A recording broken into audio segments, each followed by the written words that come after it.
ꯃꯌꯥꯝ ꯑꯩꯈꯣꯏ ꯌꯨꯝ ꯌꯧꯔꯦ ꯍꯥꯏꯕ ꯍꯧꯖꯤꯛꯇ ꯌꯨꯝ ꯌꯧꯔꯛꯄꯇ ꯉꯥꯏꯔꯤ ꯑꯩꯅ ꯀꯔꯤ ꯀꯔꯤ ꯂꯩꯔꯛꯄꯗꯣ ꯃꯌꯥꯝꯗ ꯁꯤꯌꯔ ꯇꯧꯔꯛꯑꯒꯦ ꯑꯩꯈꯣꯏ ꯆꯠꯂꯨꯏꯗꯣ ꯑꯩꯅ ꯚꯤꯗꯤꯑꯣ ꯅꯝꯃꯤꯀꯗꯣ ꯃꯐꯝ ꯃꯔꯥꯡ ꯈꯪꯗꯔꯦ ꯍꯥꯏꯕ ꯑꯝꯕ ꯚꯤꯗꯤꯑꯣꯁꯦ ꯃꯌꯥꯝꯅ ꯐꯖꯔꯁꯨ ꯑꯗꯨꯝ ꯌꯦꯡꯕꯤꯔꯣ ꯐꯖꯗ꯭ꯔꯁꯨ ꯑꯗꯨꯝ ꯌꯦꯡꯕꯤꯔꯣ ꯍꯥꯏꯇꯥꯔꯦꯀꯣ ꯑꯗꯨ ꯑꯗꯨꯝ ꯌꯦꯡꯍꯜꯂꯛꯑꯒꯦ ꯑꯩꯅ ꯀꯔꯤ ꯀꯔꯤ ꯂꯩꯔꯛꯏꯅꯣ ꯍꯥꯏꯗꯣ ꯑꯩ ꯌꯣꯡꯆꯥꯛ ꯆꯥ ꯐꯪꯒꯅꯤ ꯊꯔꯣꯏꯁꯨ ꯆꯥ ꯐꯪꯒꯅꯤ ꯍꯥꯏꯅ ꯆꯤꯡꯗꯔꯦ ꯋꯥꯛꯀꯤꯡ ꯆꯠꯄꯩ ꯃꯩꯁꯦ ꯋꯥꯛꯀꯤꯡ ꯇꯧꯔꯦ ꯍꯥꯏꯕ ꯑꯩꯅ ꯃꯌꯥꯝꯅ ꯌꯣꯡꯆꯥꯛ ꯃꯥꯟꯕꯤ ꯍꯥꯏꯗꯣ ꯑꯩ ꯉꯁꯤꯗꯤ ꯌꯣꯡꯆꯥꯛ ꯃꯥꯟꯕꯤꯒꯤ ꯄꯥꯝꯕꯤ ꯌꯦꯡꯍꯜꯂꯛꯑꯒꯦ ꯀꯣ ꯃꯃꯥꯡꯗ ꯆꯠꯂꯤ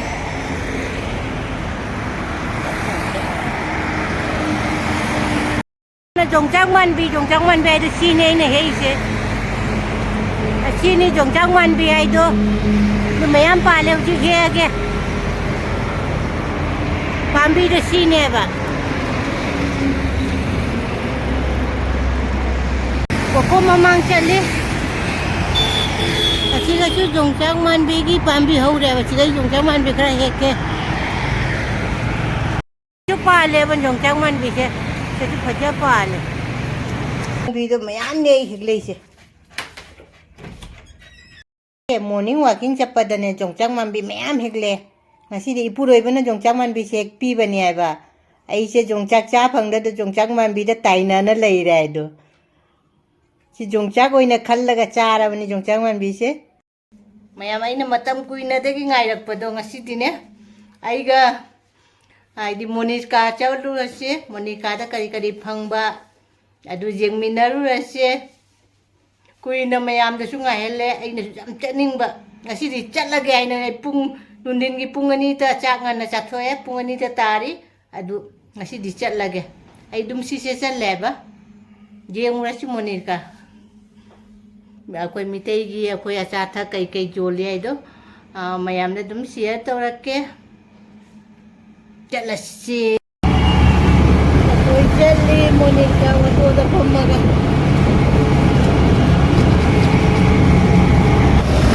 लंबी ना भजे लई हिंगे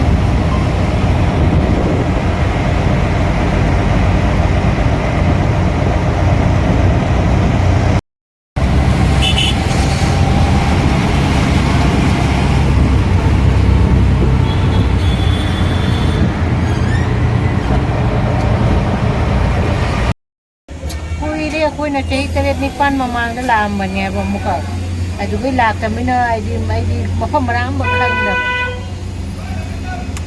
ꯌꯦꯡꯃꯤꯟꯅꯔꯁꯤ ꯌꯧꯗꯤ ꯌꯧꯗꯣꯔꯦ ꯃꯣꯅꯤꯀꯥꯗꯤ ꯌꯧꯔꯦꯕꯅꯦ ꯌꯧꯔꯦ ꯃꯣꯅꯤꯀꯥ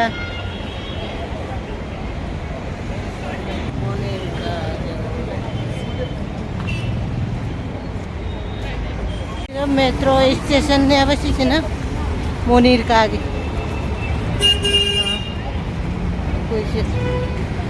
पूरे ममांग चले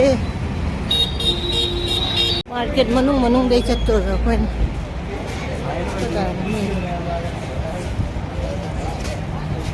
मोनिका मार्केट ने इना तौर चली से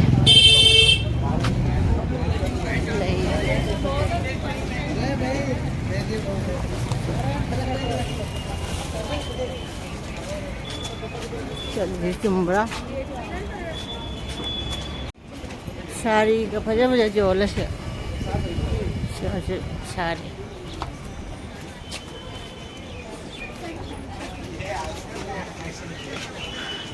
मार्केट तो कावरे थी रही है कोई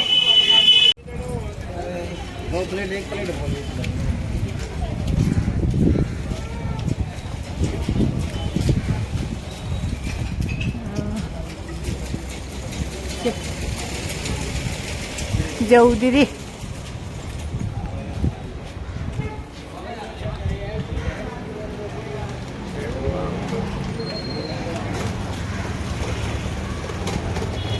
गीत का माल इसलिए वो बदलिए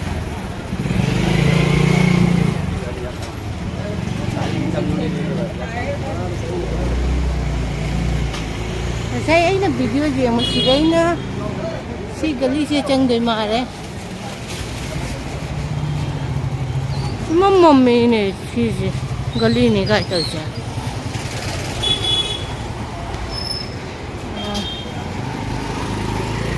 चुम्मीरे सोन चतुरा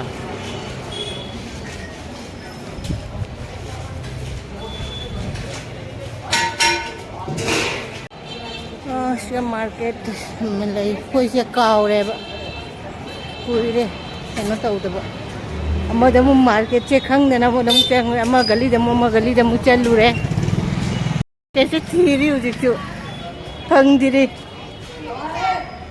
आई वीडियो नम्मीना ngasai वीडियो दो जेंग जाद्रबा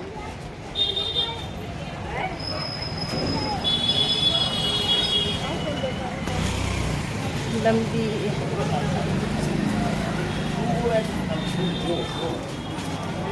वो कोई चली से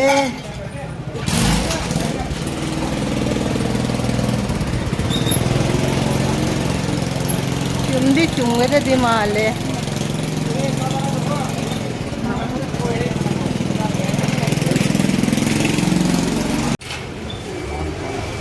आज तो भाई जब बाद में मजे करे ना करी न शुरू की सिंह था हम भी बिन पूछे आए थे घर में बोल के आए थे रात के 3 बजे हम और सुंदर ठंड में बैठे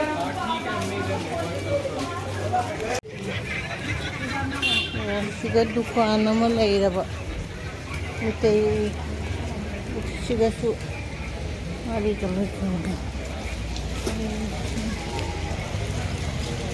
दुकान में ले हवरे कुछ दुकान चौबल चतुन में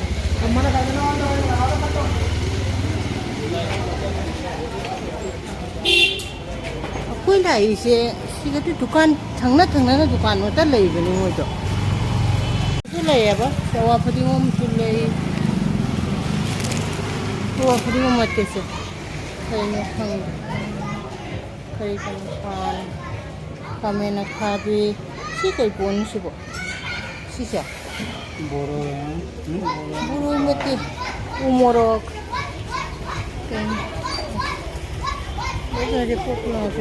कैसे दे रहे पाव पोते आते समय लेंगे जन्म जो लो जन्म ना लेंगे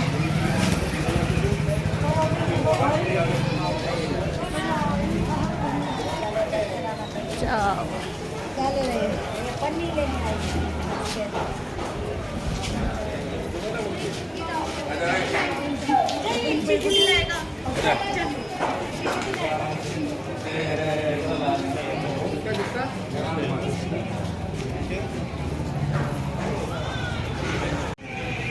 लेरमनी मोसी ला कनो चिगा दुकान चो को दुकान लई बने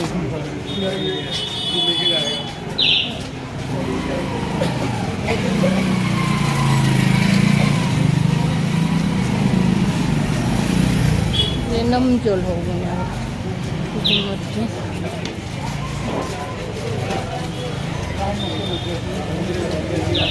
ममा क्या लूने ममा आंगा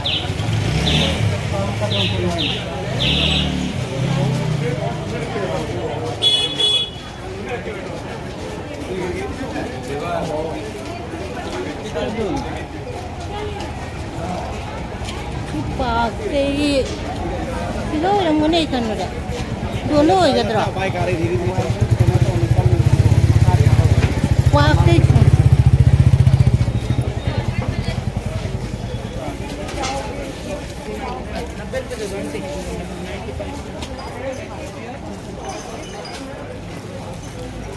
Amana kiri na siya koy si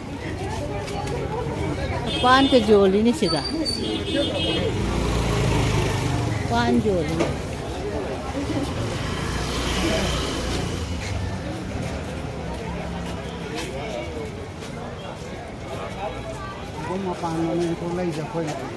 ha pan do siya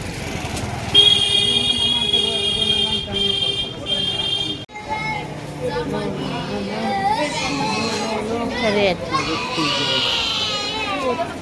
से उमरक ले रे वहाँ ना फंगा कब दुकान जिनसे से करीब तो निगोग मरा जन्म मरा दुबई कोली हुआ है ऐ देखो जी मम्मी चुम बखंग दवा पेरुक सु ले रे पेरुक से क्या है नो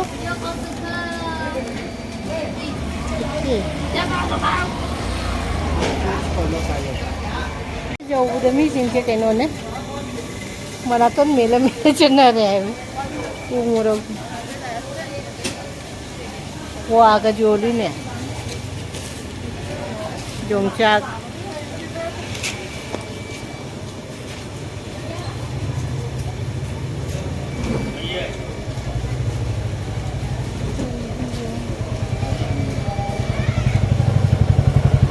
종착.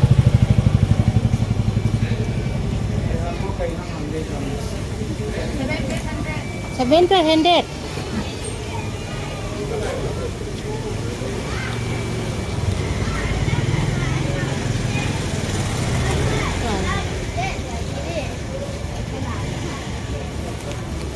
Dönüyor.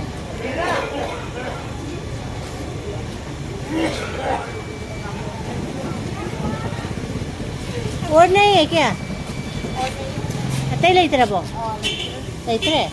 सुबह आप खल लगने शाम को निपान तो तोड़ देना।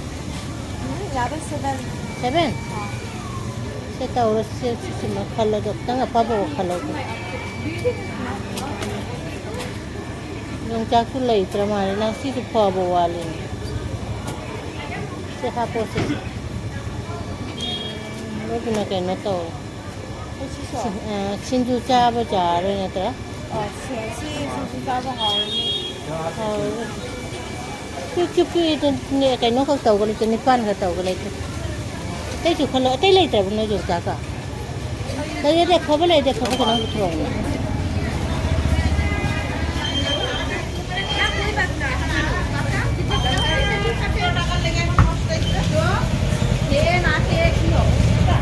Sija kay no sija. 3 tomato. Sija sulay takate yung kasi sina. Sina umorok. Sija na kay no sina. Napakwe mar. Ha. Narito nga hai. Tiket कैसे दे रहा है? 80. 50. हिंगा दर्शी बुखा रहा था. हाँ? Ingo ko. Si mara si kay mara no siya. Sige, tonong ho. Kuni mo mati he.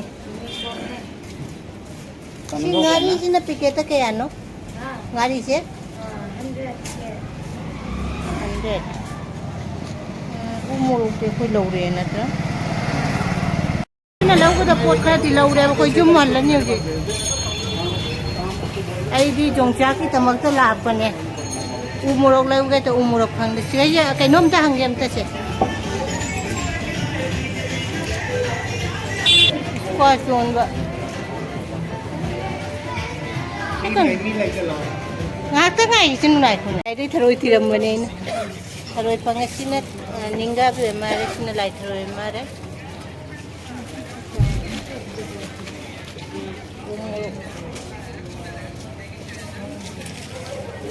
Kultura ini sudah lakutro. Ipo cingje kaka jangan laki.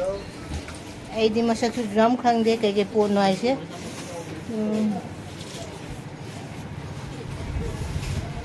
Kari no, mithai ka kari no.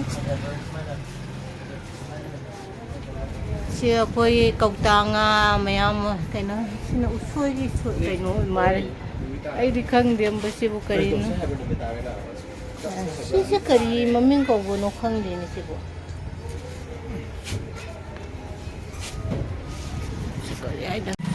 Pero ye kang din man nam sila ba kang din eh. Kay lambi chum na chaki dora ba niya ko.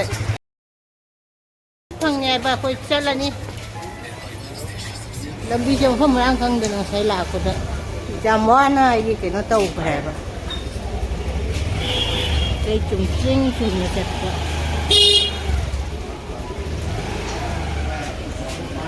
Si lambi siya ko dito lamin na terus ba.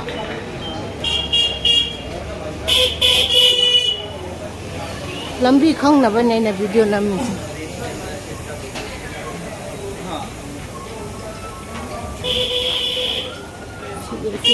Sige, ulit ang chak. Sige ko dito.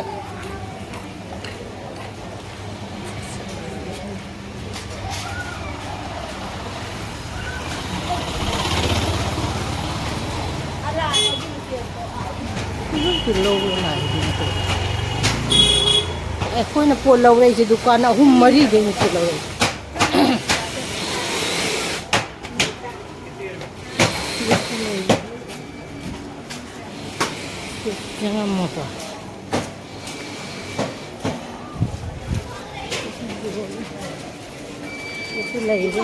अबे होकर क्या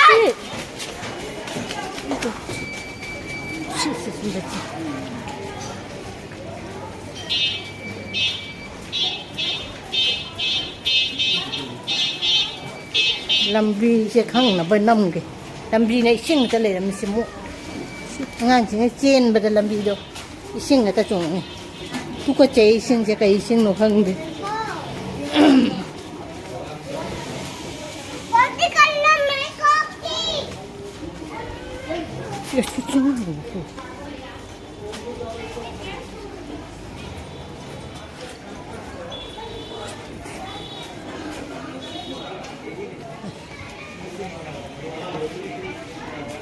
Một mọi đi không được còn chưa thôi ngon của mày em chịu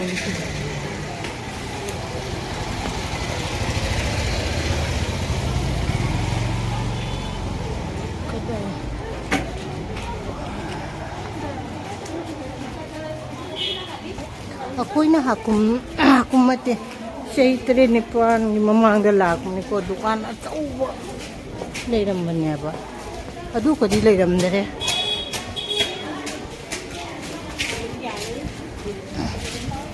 ai lambi khang no video nam mani yongchak ke ai na chaneng ba yongchak lau de tharoi khange umorok lau de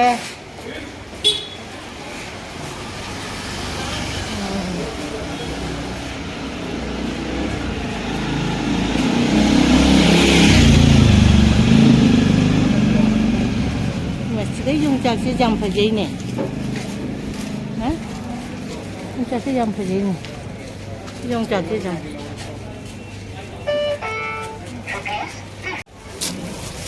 chiếc cà rốt nên phải gì अच्छा ये तो शाम ने hả cái nó coi điểm bậc khang để bậc chi hết cha thì điểm một chút अगर आज सब नहीं लेगा तो फिर क्या करेंगे आज नहीं लेगा तो फ्रिज में रखेगा कल भी भेजेगा हमारा वाला निकालेगा पानी डालेगा वो ऊपर आएगा वो ऊपर वाला निकाल देगा काम ना पड़े काम चला पड़ा कैसे ला चल चल đi xem mà không mà đang khang để nè कोई के हन की भाई निसी से आई ना खंगी सिना बस ता कोई ना अमुक लाम बदो बस ता लाम बदो दूना दू खंग बने बा दूनी शीशे खंग या बस सीधा गेट से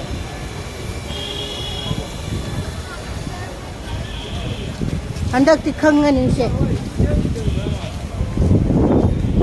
वो नहीं को ने ऑरेंज के आए ना से अंदर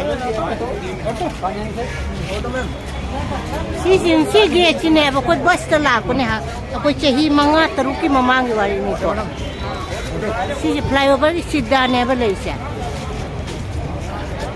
फ्लाईओवर चुम न लई बने दुनिया भाई ना दुनिया सी गेट सी ने बा